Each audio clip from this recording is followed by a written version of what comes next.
8 de la mañana, 52 minutos. Antes de irse para Europa, Felipe, el presidente ayer posesionó a 2 ministros y estuvo en este evento con el sector privado. Se llamaba Foro del Consejo Gremial sobre Reactivación Económica. Bueno, no estuvo él. Mandó decir con Laura Sarabia que el presidente considera al sector privado como su aliado, que es un mensaje muy importante en este momento de tormentas, de desacuerdos, en un momento de tantas diferencias y polarización.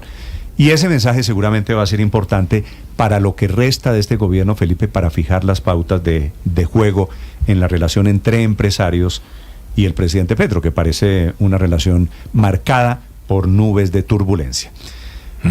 Ojalá fuera así, Néstor, pero eso no va a pasar. ¿Tampoco? Es decir, no va a pasar, Néstor, porque ya en el pasado el presidente ha hecho ese tipo de manifestaciones y después coge su cuenta esa de X y dice es que estos ladrones del sector privado y no sé qué, pero pues en eso llevamos 2 años. Los opresores, pero Felipe, me parece que allí también puede haber una bandera blanca. Ojalá. Que hay que reconocer. El mensaje sí lo da la mujer más cercana al presidente Gustavo Petro, que es Laura Sarabia. Al otro lado en la mesa estaba el doctor Bruce McMaster, que es el presidente de los gremios, del Consejo Gremial y de la ANDI. Doctor McMaster, buenos días. Buen día, Néstor, y todos sus compañeros. Esta frase de que el presidente los considera a ustedes, al sector privado, como un aliado, ¿usted cómo la entiende, doctor McMaster? Pues me parece que es una frase valiosa, Néstor, porque parte de lo que nosotros hemos creído que vale la pena hacer en este momento y puede hacer realmente la diferencia es el cambio en el lenguaje. El lenguaje, yo creo que como ha sido utilizado, le ha hecho mucho daño realmente al ambiente, le ha hecho daño a la confianza, digamos, en general de los inversionistas, de los empresarios, de los emprendedores, etcétera. Entonces el hecho de que hayan enviado ese mensaje de esa forma, que lo haya dicho Laura Sarabia, como lo dijo, yo creo que hay que recibirlo bien y hay que darle además el beneficio de la duda siempre en términos de decir, bueno, si se trata efectivamente de una declaración sincera y una declaración con contenido, pues tenemos que aprovechar, Colombia tiene que aprovechar para tratar de hacer y de establecer, digamos, una dinámica mejor que la que hemos tenido hasta ahora. ¿Y es posible que ustedes también lancen alguna banderita blanca en señal de paz, doctor McMaster? Pues yo le diría que en realidad nosotros en general hemos tratado de abrir las puertas, de tender los puentes. Por eso hicimos, entre otras, el foro ayer. Fíjese usted, ese foro que resultó interesante porque estuvo la doctora Laura por la mañana, luego estuvo el ministro de Hacienda, luego estuvo el ministro Juan Fernando Cristo, también estuvieron los viceministros varios, el de Minas y Energía, de Transporte, estuvo también el subdirector de Planeación. Esa en realidad era una gran invitación a conversar, una invitación a construir, una invitación inclusive a que dejáramos de puertas para afuera del salón toda la discusión política y la polarización y nos concentráramos en lo que nosotros mejor debemos y podemos hacer, que es generar condiciones para Colombia pueda tener mejor producto y mejor competitividad y mejor trabajo y ojalá también después mejores recaudos para el Estado. Sí. Doctor McMaster, ese tema del presidente les manda decir que los ve a ustedes como un aliado, tiene un componente de forma y de fondo. De forma es, vamos seguramente a tratarnos diferente. De fondo, ¿usted siente que puede haber algún cambio, por ejemplo, en la reforma tributaria que está por venir? Fíjese, Néstor, que parte de lo que me parece interesante, esto lo dijo ya más bien el ministro de Hacienda y también lo dijo el ministro del Interior. Por ejemplo, el ministro de Hacienda arrancó su intervención diciendo, en Colombia no va a haber reelección. Fue lo primero que dijo el ministro de Hacienda. Lo que es muy interesante porque de alguna forma es como el reconocimiento de que hay ciertas señales en la política que terminan afectando la economía y que terminan afectando el ambiente, digamos, en todo el país. Y el ministro de Hacienda es quien trae ese mensaje. Luego lo repite el ministro del Interior y dice, y tampoco va a haber constituyente. Entonces el hecho de que ellos estén, digamos, queriendo enviar esos mensajes me parece que puede tener un contenido importante y puede significar, ojalá, una voluntad que ojalá se mantenga y que sea consistente, digamos, en términos de todos los actuales, que no nos encontremos con que un ministro dice una cosa hoy, luego el otro dice una cosa completamente distinta, u otro, digamos, funcionario muy activista sale con un hecho, digamos, agresivo. Yo espero que no. Lo que nos corresponde realmente a nosotros, más que quejarnos, es tratar de construir el mejor escenario posible siempre. para que podamos nosotros como empresarios pues, cumplir nuestro papel, apoyar a la sociedad y apoyar a los empleados y a los trabajadores colombianos y poder sacar adelante una agenda que sea una agenda verdaderamente constructiva y una agenda bien intencionada. Sí, pero entonces, doctor Bruce, ¿por qué a usted le preocupa que una eventual reforma tributaria, porque pues esa no está,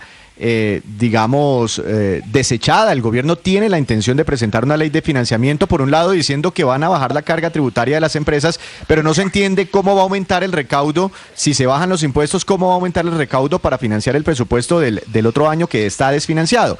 Entonces, ¿por qué dice usted que esto podría conducir a Colombia hacia una recesión económica? Bueno, son dos cosas las que usted ha mencionado, Víctor, porque yo aquí estoy diciendo que hay que intentar leer bien las señales buenas que son lanzadas por el gobierno en términos de el tipo de diálogo y el tipo de debate que se va a realizar, primer punto. Y segundo punto, pues no hay duda, digamos, de que tenemos una situación compleja en este momento en lo económico. Desde el punto de vista fiscal, el país tiene unas restricciones importantes, pero también la actividad económica está muy resentida en este momento.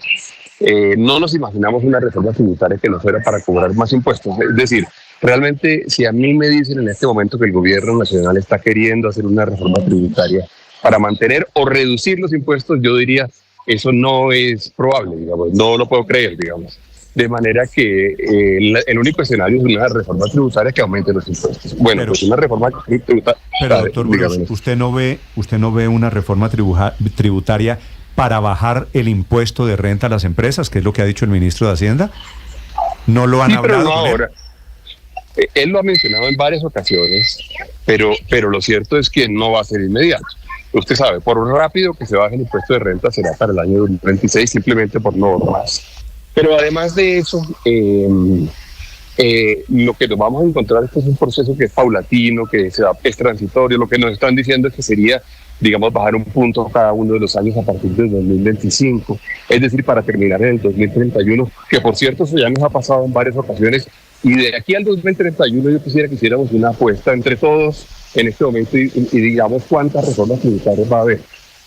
Si es por el promedio histórico en Colombia hay una reforma tributaria cada año y medio, entonces seguramente eso no es creíble. De manera que yo diría que eso hay que verlo con cautela. Cuando usted, doctor Bruce, cuando usted habla con el ministro de Hacienda y él les dice a ustedes seguramente en privado lo mismo que dice en público, necesitamos plata, ustedes como ANDI, como Consejo Gremial, ¿ya tienen una posición de hasta dónde están dispuestos a pagar más impuestos?